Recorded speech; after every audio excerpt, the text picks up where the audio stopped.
morning, and good morning, Senator. Good morning, we have Morgan. a lot. Yes, we have a lot to discuss today. There's a lot in the news. What broke yesterday was Tulsi Gabbard, the DNI, released some files on the biolabs within 30 countries. There's over 100 biolabs scattered across the globe, with 40 of them happening to be in Ukraine. So we're going to have a discussion on that, but there's also a lot to talk about with the Iran peace deals and negotiations happening there. And I think we wanted to discuss some of the new bills and in the National Defense Authorization Act that is subject to interlink the Israeli military with the U.S. military on the intelligence front. So with that, I want to kick it off to you, Senator, and good morning. Okay, good morning.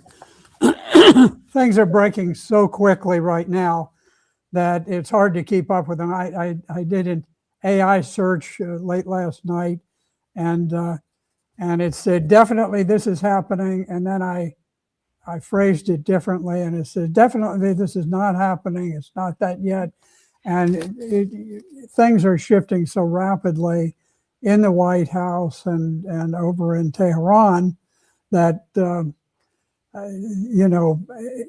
can get all of the facts, but the facts are in dispute, and they're one side says this definitively and so forth. Anyway, it appears that the U.S. and Iran are very close to an initial peace deal. And the way it sort of unfolds in phases, and the first part is an MOU that requires certain things to be done. It opens the Straits of Hormuz in some respect, and it sort of lays out a framework where there'll be negotiations on other things like the nuclear issue. Mm-hmm. So it's sort of a phased thing. And as President Trump says, I think accurately, it sort of requires some proof that the other side is complying.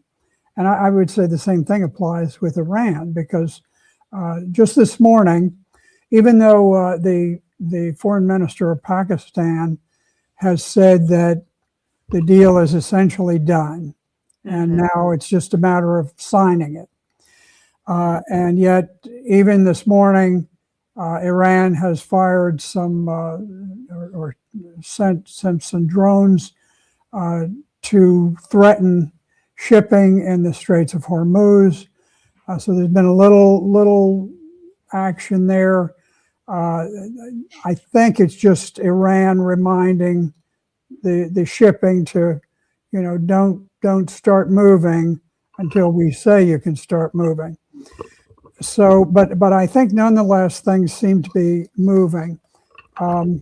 Now, Tehran has demanded that as a part of the initial part of this, that Israel withdraw its military from Lebanon. Now, there are two objectives that Israel had in initiating this war. Remember, Iran did not start the war. Israel started it. It wasn't the United States that started it. We just, Trump felt like, okay, I got to go along with Israel. And so we jumped into this disastrous mess. But anyway, there were two prime objectives that Netanyahu had. Number one was to get American boots on the ground in Iran, where we would be fighting and occupying for the next 60 years. That has failed. The president has looked at the pros and cons, and there are times he's been exasperated. Well, we ought to do this, we ought to do that. And then looking at the downsides and the fragile level of support the public has had for this war, it's apparent that any significant loss of life would potentially even bring down the government. If we were to have one of our destroyers sunk, like, we had talked about how we were going to usher ships through the Straits of Hormuz and protect them, and then it became evident, well, you do that, we could end up having a destroyer sunk and all of a sudden the American public who hates the public hates the war in the first place, all of a sudden says, okay, look at it, all these guys have died for this useless, stupid war that Israel's fighting. So we backed off from that. We abandoned it after a single day. It was announced we're going to do it. Next day it was announced we're not going to do it. Same thing went with Kharg Island. We sent in Marines, we sent in paratroopers to prepare to take the island. And then we realized, okay, yeah, you can take the island. It's a small, I think it's like a 5-mile island. It's not too big. Very small, yeah. And it's a little bit hard to defend.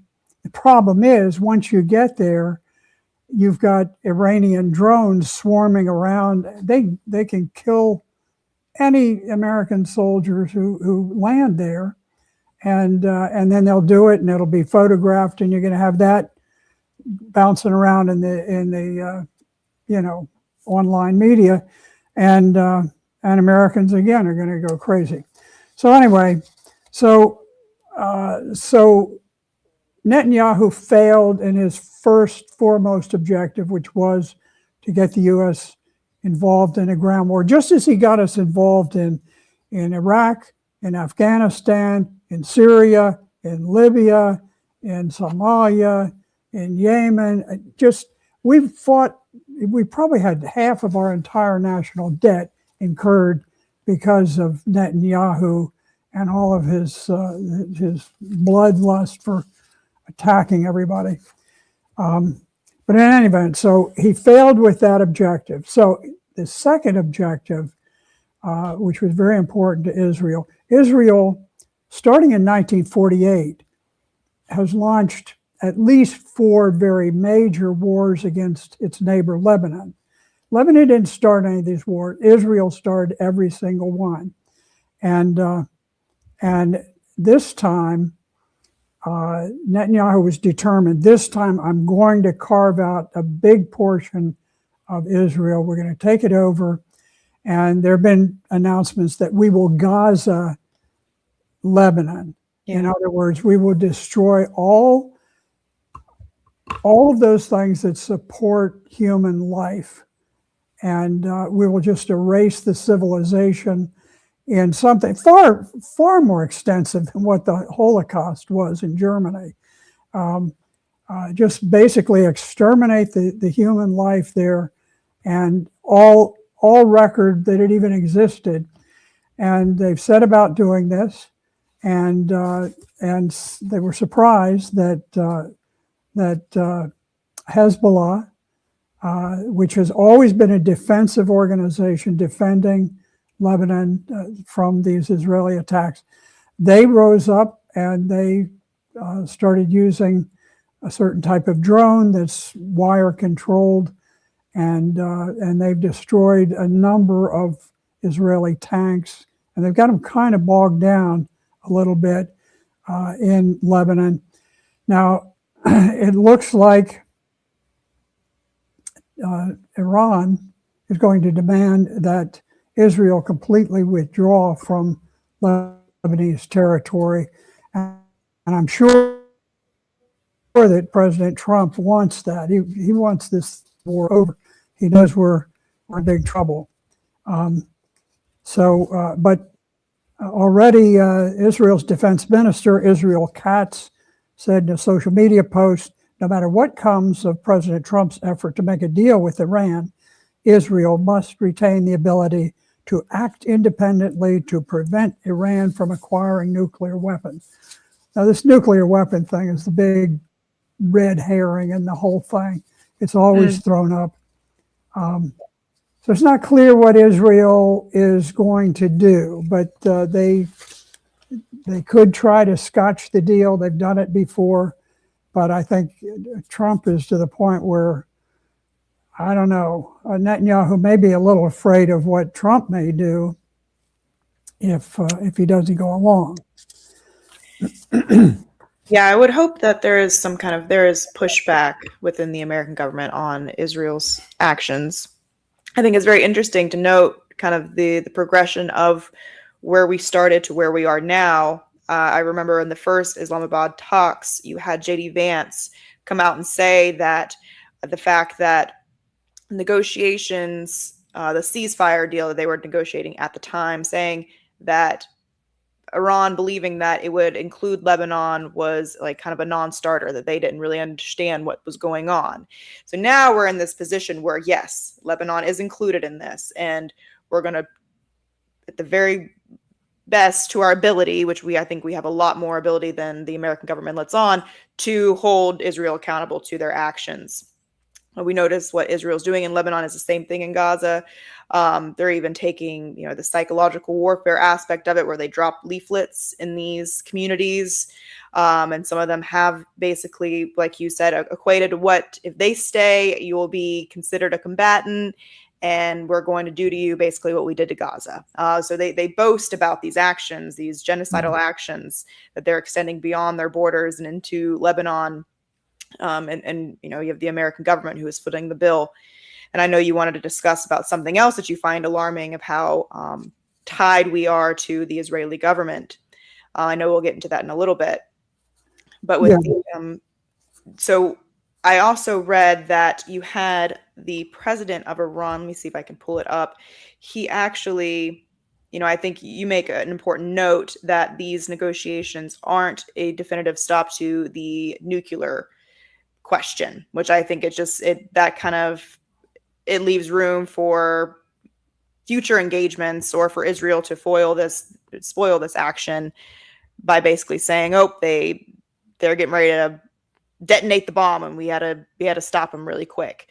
I'm trying to pull up this real quick. I don't have enough. You have the foreign minister, basically said that the Islamabad memorandum will not be signed tomorrow. This is fairly recent. This was posted about 45 minutes ago. Yeah. And the nuclear issues are not on stage. The focus is only on ending the war. And it's based on kind of what you said, that the other side, basically, i.e. the United States and Israel, have displayed inconsistency. What I do find interesting, though, is that you do have Iran coming out and stating that they will have a funeral for the Ayatollah in July. Yeah, and they are holding from that because I believe the funeral of General Soleimani was attacked by Israel. You had civilians were bombed at that funeral. So I suspected that Iran was withholding from funeral plans because they felt like there was going to be a terror attack done that day. So I find it interesting that they've actually submitted dates, which would be in a few weeks. It's the beginning of July. Yes. Israel would definitely bomb the funeral if they could. So my guess is that that's sort of evidence that this peace agreement is very close, and that Iran sees it as being very close. Mm-hmm. Because now they feel like, okay, we can go ahead and have a very dignified service, funeral service for him. Now, let me just get into our main topic, which is whether Congress can block Trump's peace deal now that it looks like it's getting very, very close and could be signed within another couple of days. So this constant rolling out of information about the peace deal being imminent, that it looks like Pakistan thinks that the MOU is very nearly completed and can be signed remotely and digitally within days. But now we have the question, in order to implement this peace deal, there are a couple of things that will have to be done. And one is that there will have to be a lifting of sanctions on Iran. And some of this will be gradual. It won't just happen in an instant, but lifting of sanctions, and also unfreezing Iranian assets. there's been great confusion among the public about what President Obama did with the JCPOA, with the agreement that he finalized with Iran, that Trump criticized so roundly. Now, believe me, if there was anybody who was not a supporter of Obama's, it was me. But I did support him on the JCPOA. I thought it was a good agreement. It's so thoroughly discredited now that most people don't dare to say anything positive about it. However, it was a good agreement. Now, when it came under attack, they said, "Well, look, the U.S. had sent these plane loads of cash to Tehran." And it sounded like it was some sort of a U.S. payoff of Iran for the agreement. But that was not the case at all. What happened is the United States, through its global power, froze Iranian government assets in a great number of different places. Some of it was in banks, but there were banks scattered all around. It wasn't just in London and New York. And in any event, so there's a great deal of money. It could be as much as $100 billion. The money belongs to Iran. And I don't think that anyone would really contest that if they were really pinned down to, instead of using just sort of, just loose talk, if they were required to technically say who owns that money. It's owned by Iran, but it's just held by U.S. power, suppressing it from moving from banks.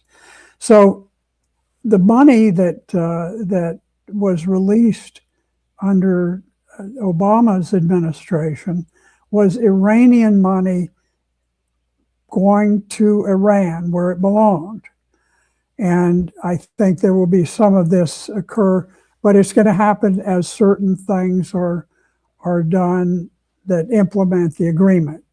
So the question really is, okay, if these are two things, we have to unfreeze the assets and we have to drop some of the sanctions so that we can bring Iran more fully into the global nations that are respected and their sovereignty respected.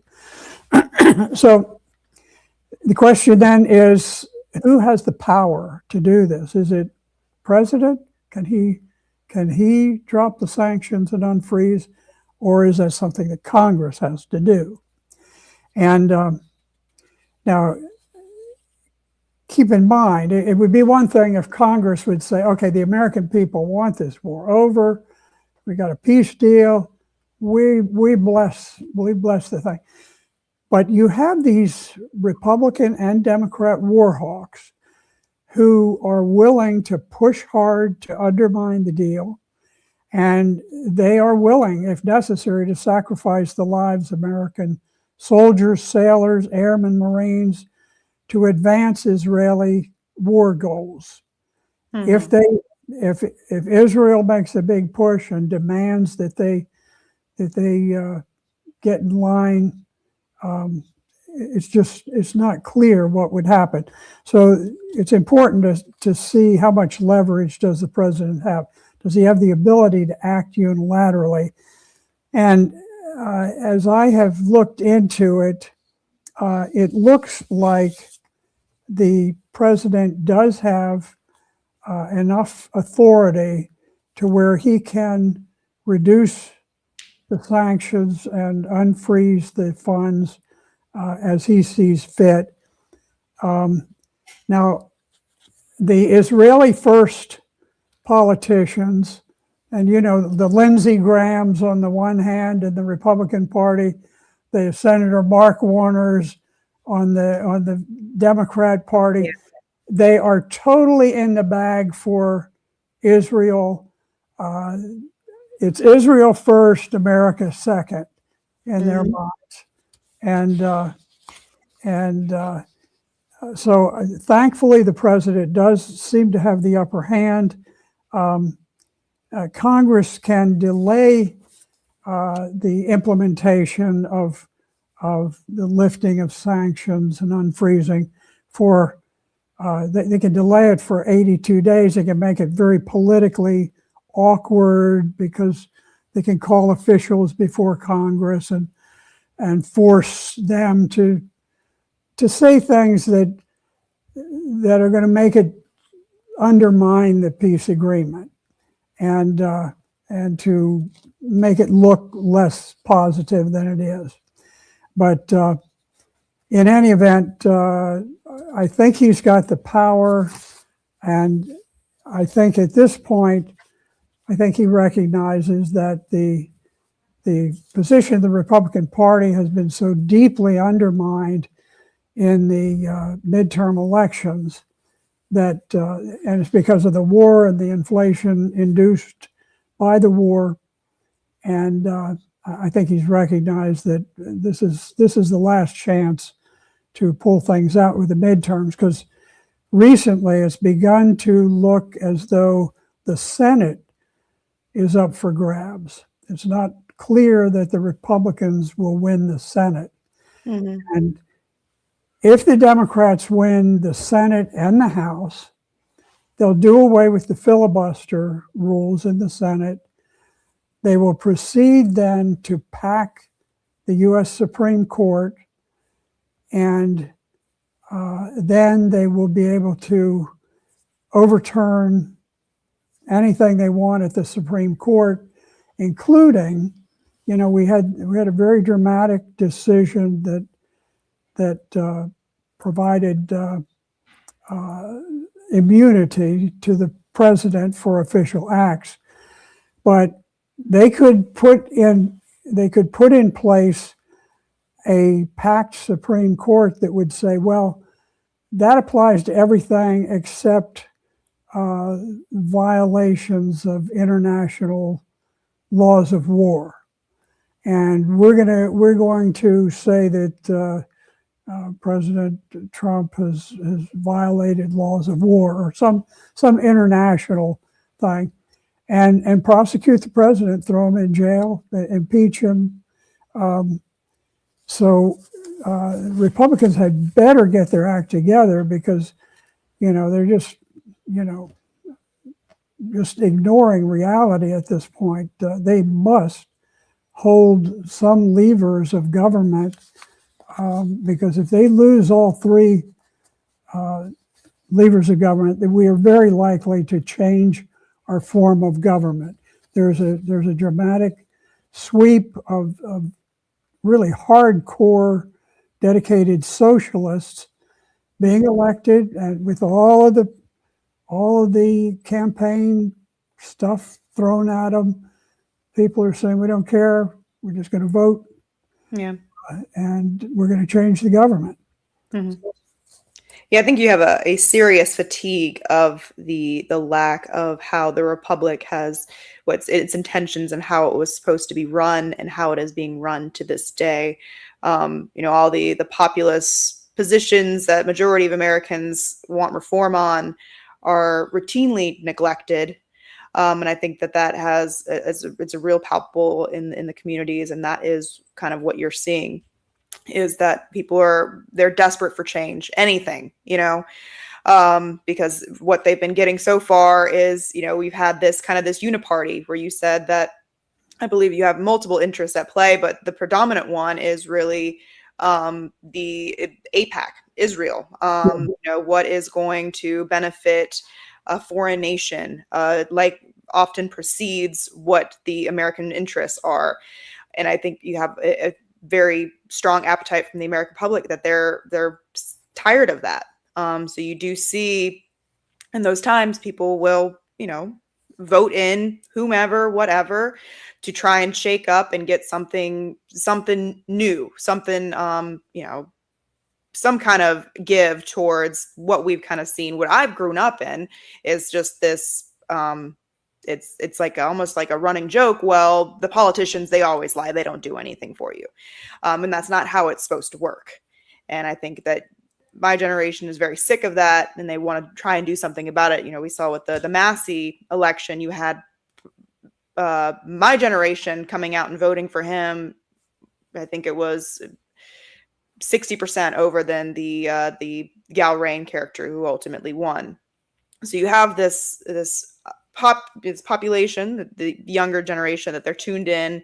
They don't want this, the old guard that kind of continues the status quo, and they're wanting something new. They get their information from podcasts and influencers, if you want to say, not the traditional media sources that we'll go into later in the show, that really try to orchestrate and manipulate the people into getting what they want. So I know that we wanted to discuss something also very interesting, and it goes in hand with how the Congress is a uniparty towards Israelis' interest, which is this bill that they've been trying to push, or this section in the National Defense Authorization Act, that will tie the Israeli military with the U.S. military. Do you want to go ahead and switch to that topic? Yes, I do. But let me just touch on Tommy Massey. Massey was defeated largely with Israeli money, or pro-Israeli money. The most costly congressional campaign in U.S. history, where the Zionists were determined they could not have him in there, because he did a couple of things. He came out against the Iran war, but he disclosed the fact that every member of Congress has an Israeli handler, many of them actually working within the congressional offices, where they review everything that deals with Israel, everything that concerns Israel. And that he described for Tucker Carlson that the many members of Congress would tell him, he said, look, I've got to negotiate with my AIPAC guy, my Israeli representative, to see what I can do, because these guys are the ones who hold the control. Where did the control come from? Well, another thing that Tommy Massey did is he sided with the Democrats on opening up the Epstein files. Now, why? It is widely understood, widely believed within conservative foreign policy circles that Epstein was set up by the Israeli government, by Mossad, their intelligence agency. The whole Fantasy Island sex scheme was a massive blackmail scheme, maybe the biggest blackmail scheme in history. And the idea was that Epstein was vastly funded, and he purchased an island, and then he staffed it by recruiting underage girls, women, whatever. And then he invited the rich and powerful from all over, all nations of the globe, media stars, people, newscasters, bankers, billionaires, and he would get them to have sexual relations with these underage girls. It's a criminal act, a felony. And the Fantasy Island was rigged with cameras so that every intimate sex act was recorded. And those records, which, somehow they all disappeared, but everybody knows they exist. And where did they go? They went to Mossad. They went to Israel. They're under lock and key. And so you have guys, some of them are married. Many of them are they're all in a position where disclosure will destroy them. And you had the prince over in Great Britain who was he was revealed to have had sex with an underage girl. And the next thing, he's stripped of his title. He's disgraced. Nobody will speak to him. He loses his pension and everything. And I'm guessing that they chose one person to be an exemplar so that they could say, okay, if any of you mouth off, and if any of you refuse to do what you're ordered to do, then you see what happened with the royal family, and that's going to be you. And so this is how they, through this blackmail and also bribery and also just traditional campaign contribution, an enormous portion of campaign contributions come from Israel First, Zionist billionaires. So this has led us to the point where you were about to mention with the 2027 National Defense Authorization Act.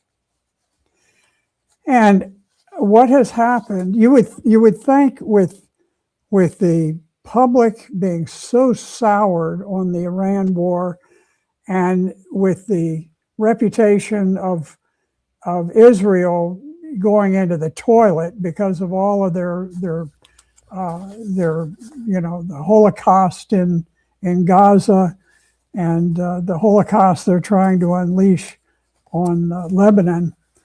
So you would think that the last thing in the world that they would do is have some big new legislative initiative. But you would be wrong, because you would be ignoring the mechanisms, the blackmail, the bribery that goes on. And so in the National Defense Authorization Act, there is a very, very anti-American provision. It's numbered 224. It's the United States-Israel Defense Technology Cooperation Initiative. And it lays out a provision that would just basically weave the United States and Israel together in all military matters. We would be involved in bilateral research and development, which means all of our military secrets, boom. If we have a secret weapon, it belongs to Israel immediately. Co-production of weapons, joint ventures, licensing agreements, every manner of U.S.-Israeli military-industrial complex cooperation. Now, and this is important. The thing that is really giving the United States an enormous edge in the world is our cutting-edge technology in AI, in space technology, and so forth. This provision, 224, shifts all of that and opens it up to this tiny little country. Israel has a population of 9 million people, only 9 million people. And yet we would be giving them access to every area of defense technology, including artificial intelligence, quantum, autonomous systems, directed energy, cyber research, biotech, and many more, everything. And the U.S. military data would be Israel's military data. There'd actually be an executive agent established who would be responsible for synchronizing cooperative efforts between the U.S. and Israel to expand and accelerate bilateral defense technology research. And so we would essentially be integrating the Israeli and American military forces, not that the President of the United States would control theirs, but that they would have much greater control over ours. Yeah. And this is already passed in the House because they've got the Israeli handlers. Members of the House, they do what they're told. Now it goes to the Senate, and the Senate, we'll see what these guys will do. Now, on top of that, Congress has now introduced Section 622 of the draft Intelligence Authorization Bill. Intelligence. As you know, there is a large part of the U.S. government that is totally out of control of the president and the Congress and the Supreme Court. It's basically autonomous, and it exists within all these black intelligence agencies, the CIA, the whole network, and because it is unaccountable to the public in any respect. You and I can't vote against it. We can't vote for it. If we elect a president, he can't do anything about it. And so Congress is now taking action to mandate intelligence sharing with Israel. And what it would do is expand and enhance intelligence sharing with the government of Israel. And it would prohibit the suspension or limitation of such sharing, except on the basis of specific identifiable national security concern determined by the president.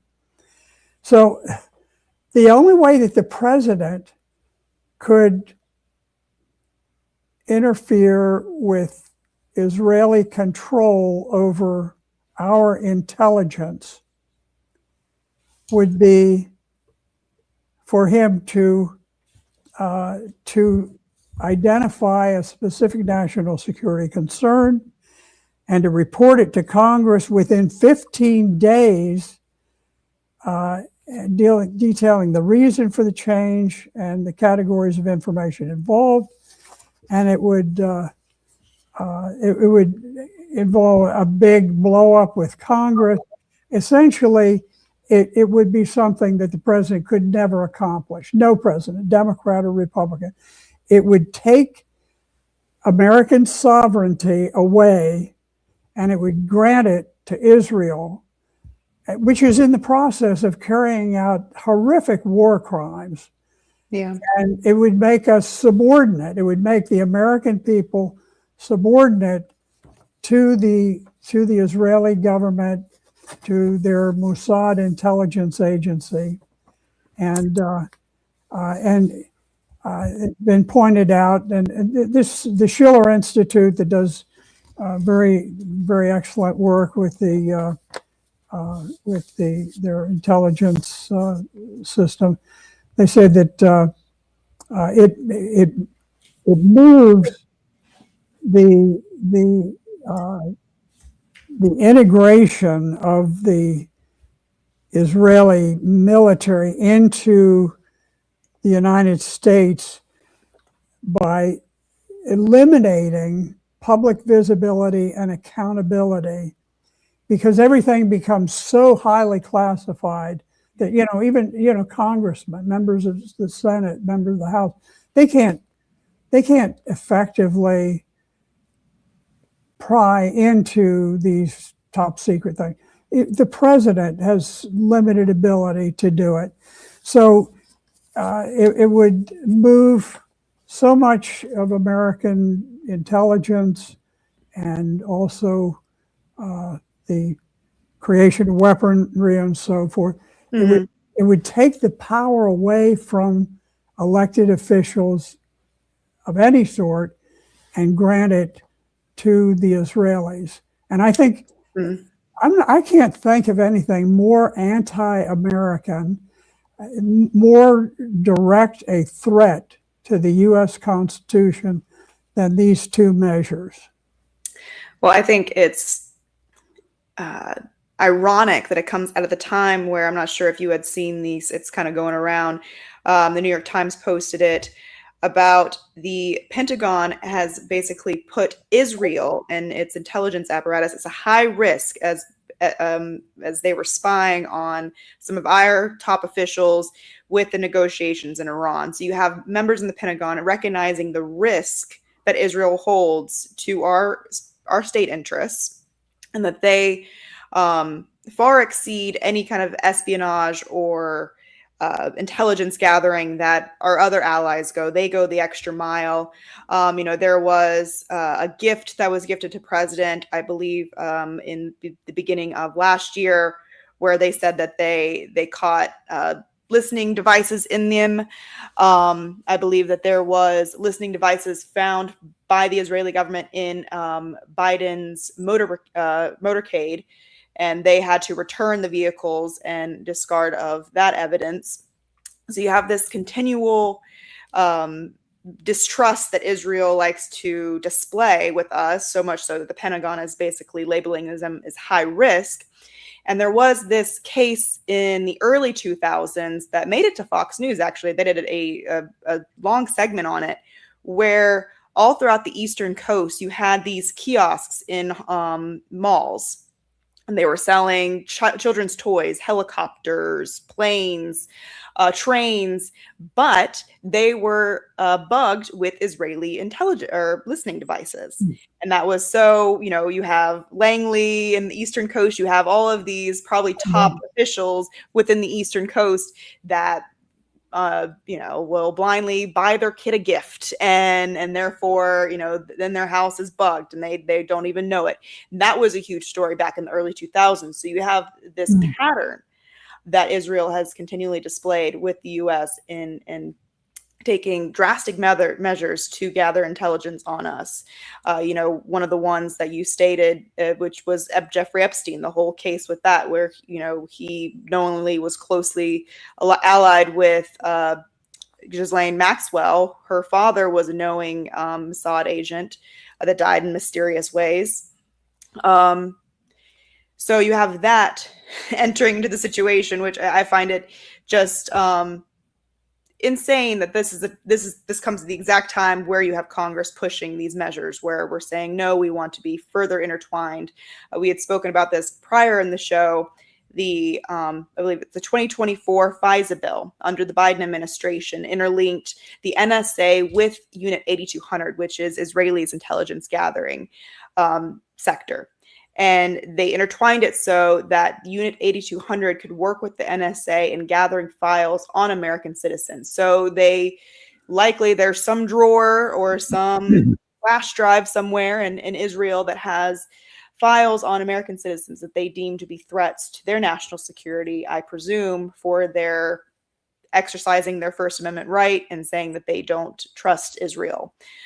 So I find that very interesting as well. It kind of shows that there is this snowball effect that almost it's not stoppable regardless of who you vote for, that there's just this more intertwining, this more of this knotting between U.S. and Israel.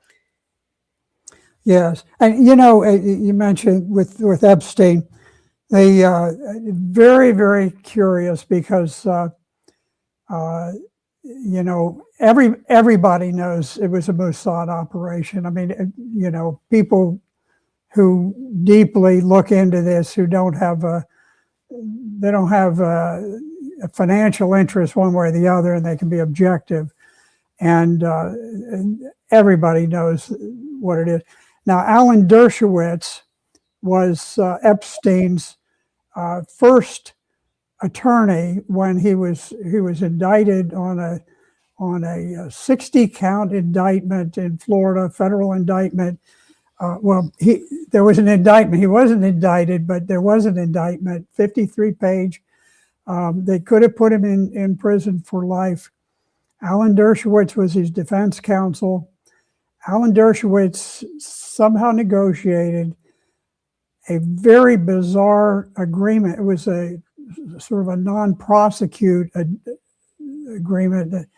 A sweetheart deal is what they labeled it. It was an ultimate where it sort of guaranteed they would not proceed with the federal prosecution.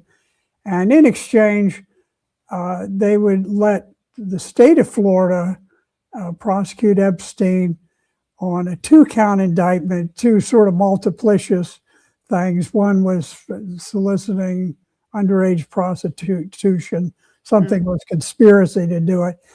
And he ends up getting a 13-year jail or 13-month jail sentence, so just over a year. And most of that, he's out on work release, where he can do whatever he wants to do.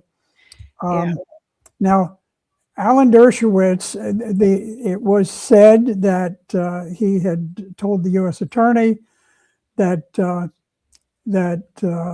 Epstein was working for Mossad and the CIA, or the CIA, or both. Now, Dershowitz adamantly denies ever saying that. Now, Dershowitz is known to have represented other Mossad agents, so maybe there's not proof that Epstein was a Mossad agent, but Dershowitz had represented Mossad agents previously. Also, the U.S. attorney, when asked about these conversations, he adamantly denied, no, there had been no discussion about the CIA and Mossad. So, with these things, you never, they're always maneuvered and papered over. So what happens then is Epstein just continues his operations completely unimpeded. Now he feels like he's protected because he's got this agreement with the federal government. But then what happens is the Me Too movement kicks off. And at the same time, there is a reporter, I wish I had her name in front of me, but did a very, very fine series in the Miami Herald newspaper and disclosed the very peculiar goings on with the Epstein case. That forced the Department of Justice to take action, and they set up a case against him, and he was arrested, and he was denied bail. So he was put in jail pending his proceedings. And now what's interesting, I didn't even realize this until I just looked at it, but the case was never presented against Epstein. There was never any evidence presented to a jury. There was never an indictment actually filed against him. So essentially, normally the whole thing would be erased anyway, but it was clear that with the enormous sort of cultural furor over the Me Too movement, that this case was not going to drop, and it was evident that he was going to be convicted, and that in the process he was going to try to bargain his way out. And so a decision was made that he had to commit suicide. That's my interpretation.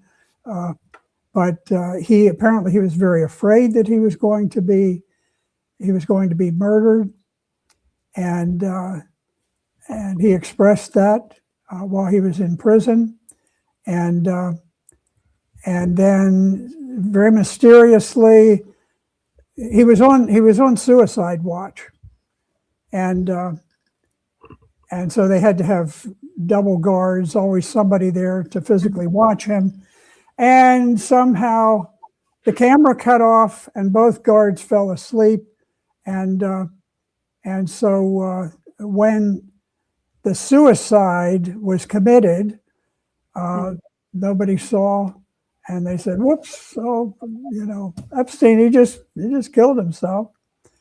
Yeah, they had a Jean-Luc Brunel he's from France. He was kind of the French Epstein. Same thing happened to him. He was found dead in his cell, and the relation between the two was that Jean-Luc Jean-Luc Brunel sold Epstein 14 or 13-year-old French girls for his birthday, and it was in the filings that had occurred between Jean-Luc Brunel and Epstein, and it was known that Jean-Luc Brunel was on trial at the same time that Jeffrey Epstein was for the same sex trafficking crimes and allegations. Now, I know that we're cutting it short on the show, but I do want to make a mention of it because it is very important. It's news that broke yesterday of the DNI Tulsi Gabbard. Let me go ahead and put it on the stage, where she did a press release releasing evidence on the U.S. taxpayer-funded Global Biolab program. Now, you hadn't seen this yet when we spoke backstage, so I want to go ahead and play a short video by Tulsi Gabbard herself, kind of going through the findings and what's so important about this. Sure. After months of searching through intelligence community holdings and files. Oh. Is that me? Oh no. Here we go. Sorry, it was a internet, I think, issue. After months of searching through intelligence community holdings and files. Let's see. Might not be able to play it because my internet might be acting up, but let's try it one more time. And if not, then we'll just go into what she found, and Okay. and then I wanted to have a smaller discussion on some of the media propaganda that was back in 2022, pardon me, that was refuting these claims and maligning people as right-wing extremists for even bringing this up. So let me see if I can play this again. Give it one more shot. One more shot. Yes, third time's a charm. After months of searching through intelligence community holdings and files, today I'm releasing new evidence of long-standing U.S. government funding of more than 120 biolabs in over 30 countries. Now, these biolabs include labs in places like Ukraine, which could be at risk of compromise due to the ongoing Russia-Ukraine war.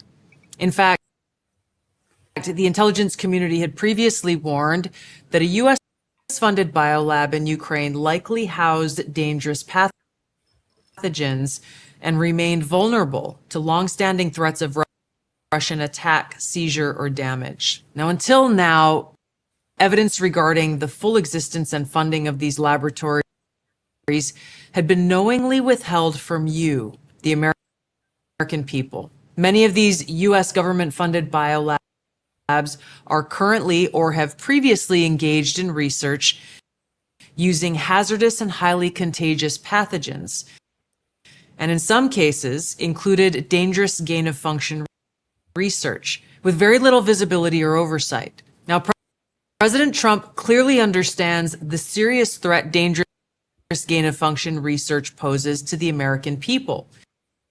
And this is why he took decisive action over a year ago. On May 25th, 2025, he signed an executive order to end federal funding of gain-of-function research around the world. Here at ODNI, I issued new guidance to the intelligence community directing increased collection on these laboratories and facilities overseas. And I would play the whole thing, but it is very choppy, and Yes, but it was helpful anyway. Mm-hmm. Very interesting. Yes. So she went ahead and she released some files on some where these biolabs occurred. I'll put up an image right here. One of them, over 40 were in Ukraine. Now, I find this interesting because in 2022, you had a lot of mainstream media sources refuting these claims, blasting them as unfounded, uncredible, conspiracy theories. You were a Putin puppet for even suggesting this. And now you have actual irrefutable evidence by the CIA basically laying out exactly where these biolabs are. Now, they said that later on in the video of Tulsi Gabbard, the DNI, she will go on and say that they are working to close over the 100 gain of function research labs that take place in over 30 countries all across the globe. 40 of them happen to be in Ukraine, that is in an active war zone right now. And I wanted to see if some of the eastern parts, they're in active war zone, so I find that very alarming. And Tulsi Gabbard, I believe, as soon as the war broke out, she was also making this claim, basically saying that we need to be very careful. There are pathogens and biolabs in Ukraine, and if they are struck or something happens, it could be catastrophic to the whole of humanity. So well, I think also, we need to ask, why is it that the United States is doing germ warfare research in Ukraine on the border of Russia? Why are we doing germ warfare research in Wuhan, China, where we believe, I think the government, the U.S. government believes there was the initial outbreak of COVID. If we were doing, now we have a germ warfare lab at Fort Detrick, Maryland. Yeah. Now, people don't like to call it germ warfare. That's what it is. When you talk about gain of function, you're saying, okay, we'll take some pathogen that is very deadly to people, and we'll make it more easily transmitted. We'll make it harder for people to gain immunity to. We'll make it deadlier than before. That's what gain of function is. We should stop the use of that term, gain of function, and refer to it as germ warfare, because then the public will understand what it is. Why are we putting up germ warfare laboratories on the border of Russia? There's only one reason. We weren't doing it so that we could unleash Ukraine. We weren't going to try to wipe out Ukraine. So who were we trying to wipe out? Well, we were not trying to wipe out Romania or Poland. We were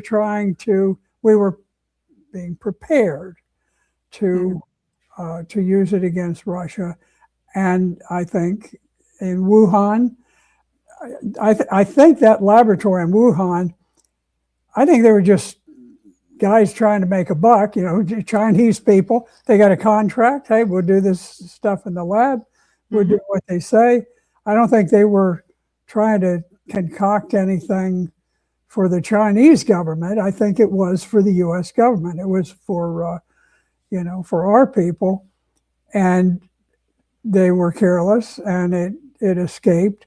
And then the idea was put out, well, the Chinese did it. The Chinese infected us, and this was their germ warfare. As though, that would be the smart way to do it. You infect your entire population in hopes that it's going to get over to across the water and hurt those people. Now, if that isn't a bizarre thing, but, when government starts pounding out propaganda, they can make people believe anything.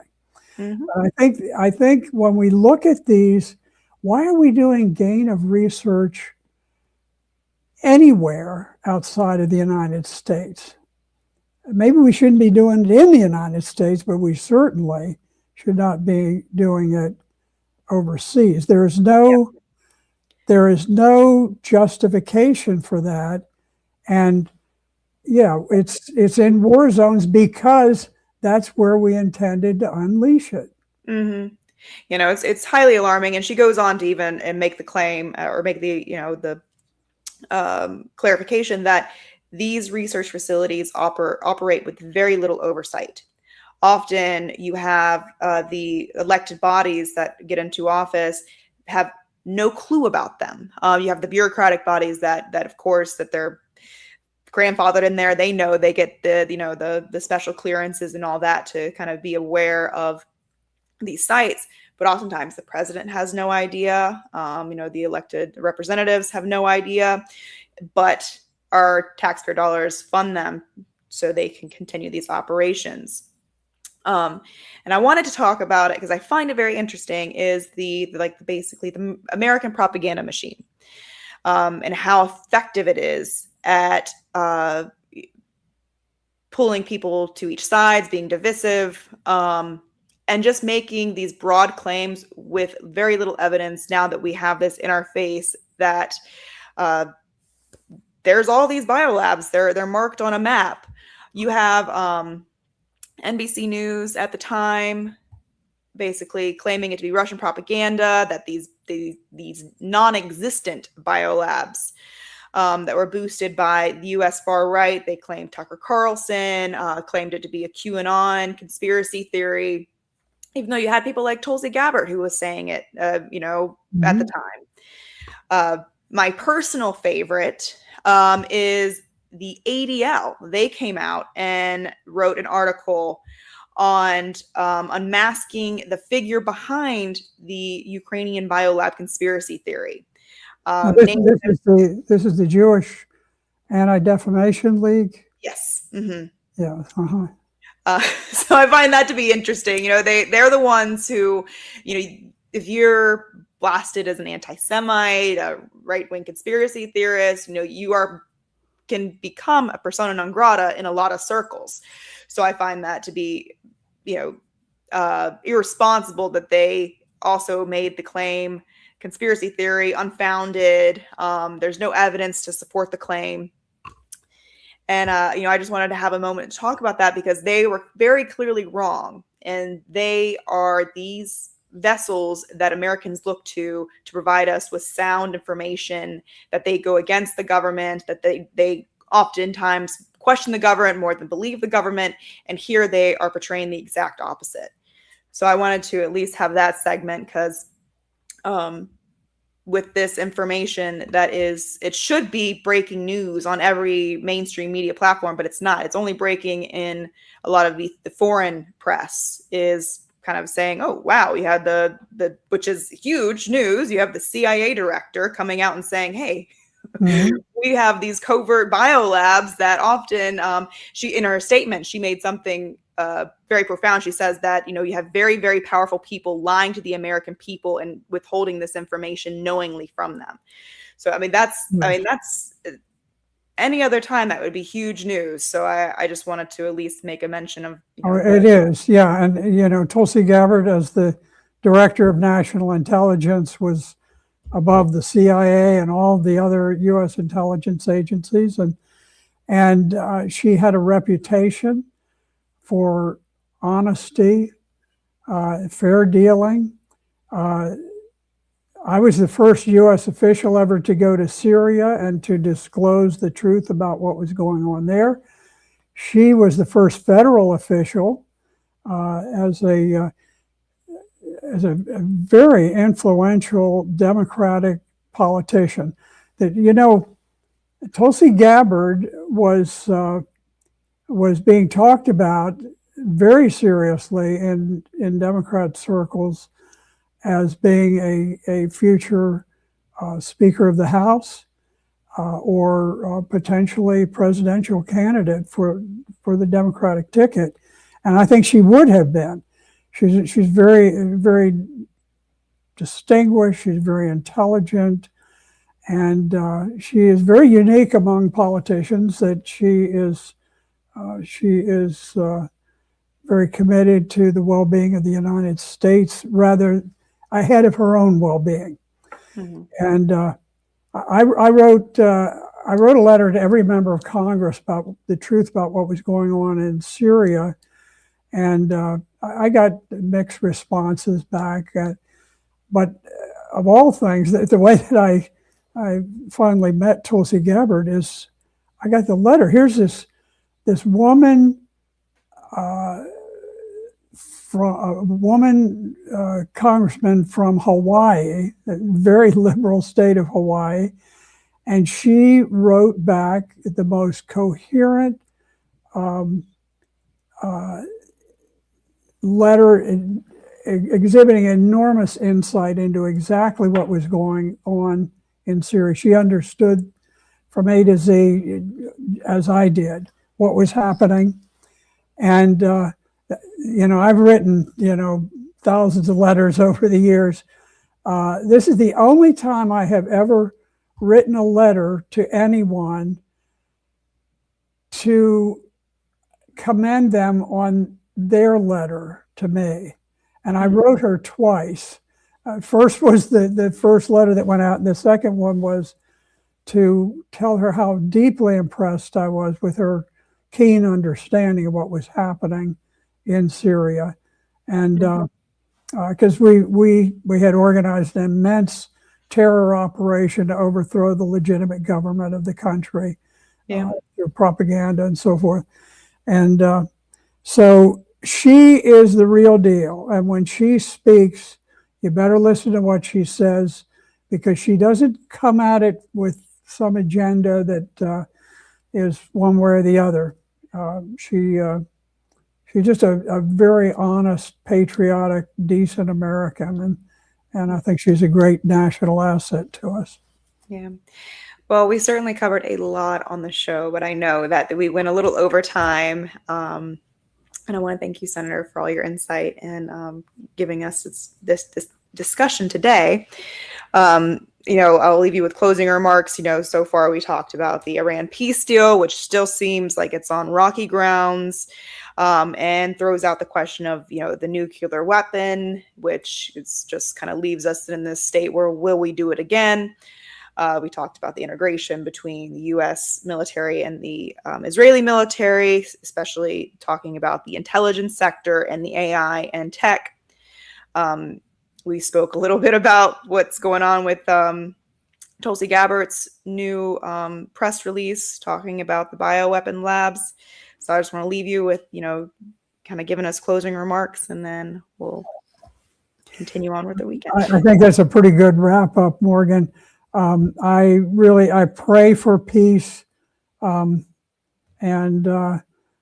I feel at this point that for all the reasons we've talked about, that President Trump wants peace. I think he's determined to do the best that he can to bring it about, and we will see whether Israel is able to blow up the deal. It's very possible they will, but right now it's looking pretty good. It's looking like it's going to come about. So with any luck, when we have our show next week, we will be in a state of peace at some point.